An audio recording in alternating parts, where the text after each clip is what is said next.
ஈஷாய நம. இன்னைக்கு நம்ம என்ன பார்க்க போறோம்னா 63 நாயன்மார்கள்ல 3வது நாயன்மாரான இளையான்குடி மாற நாயனார் வரலாறை பத்தி பார்க்க போறோம். இளையான்குடி அப்படிங்கிற ஊர்ல மாறன் அப்படிங்கிறவர் வேளாள மரபுல அவதரித்தார். இவர் சிவபெருமான் மீது மிகுந்த அன்பு பக்தியோடு வாழ்ந்து வந்துட்டு இருந்தார். சிவனடியார்களை பார்த்தாலே போதும் அவங்கள வணங்கி வீட்டிற்கு அழைத்து விருந்து வைப்பது இவருடைய வழக்கமாக இருந்தது. இப்படி தொண்டு செஞ்சுக்கிட்டு இருந்ததுனால இவருக்கு செல்வம் மேலும் பெருகியது. இதை பார்த்து கொண்டிருந்த சிவபெருமான் மாறனாரோட தொண்டை உலகறிய செய்ய வேண்டும்.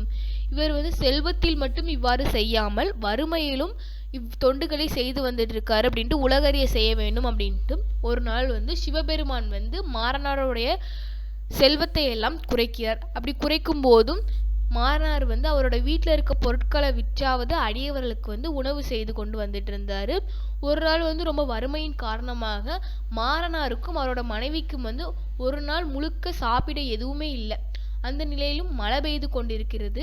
சிவபெருமான் தவ வேடத்துல அடியவரா மாறனார் இல்லத்திற்கு வராரு.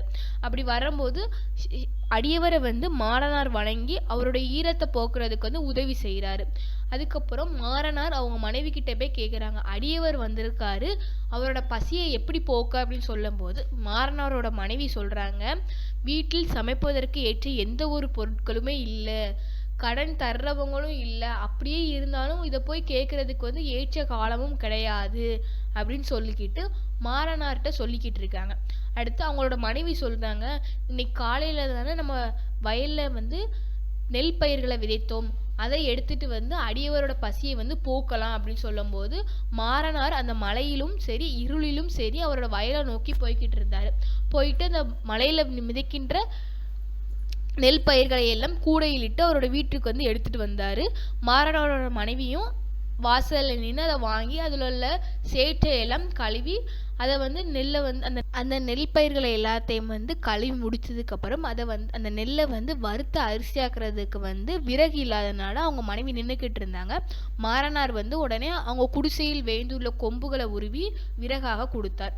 அதுக்கப்புறம் அவங்களோட மனைவி சோறு செய்ததுக்கு அப்புறம் குழம்பு கூட்டு வைப்பதற்கு எதுவுமே இல்லாததுனால அவங்க மாறனார்கிட்ட போய் சொல்லிக்கிட்டு இருக்கும்போது அதை கேட்ட உடனே மாறனார் அவங்க புன்சை நிலத்தின் குழியில் உயர்ந்து முளைத்திருக்கும் கீரைகளை பறித்து கொடுப்பாரு. அந்த கீரையை நீர்ல கழுவி அதை கூட்டு குழம்பு பொரியல் எல்லாம் செய்து முடித்தவுடன் அவங்க மனைவி கணவரை கூப்பிட்டு காமிப்பாங்க.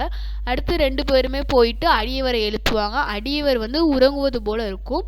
அப்படி அடியவரை எழுப்ப முயற்சி செஞ்சுட்டு இருக்கும் போது அடியவராக சிவபெருமான் ஜோதி வடிவமாக மாறனாருக்கும் அவரோட மனைவிக்கும் காட்சி கொடுப்பார்.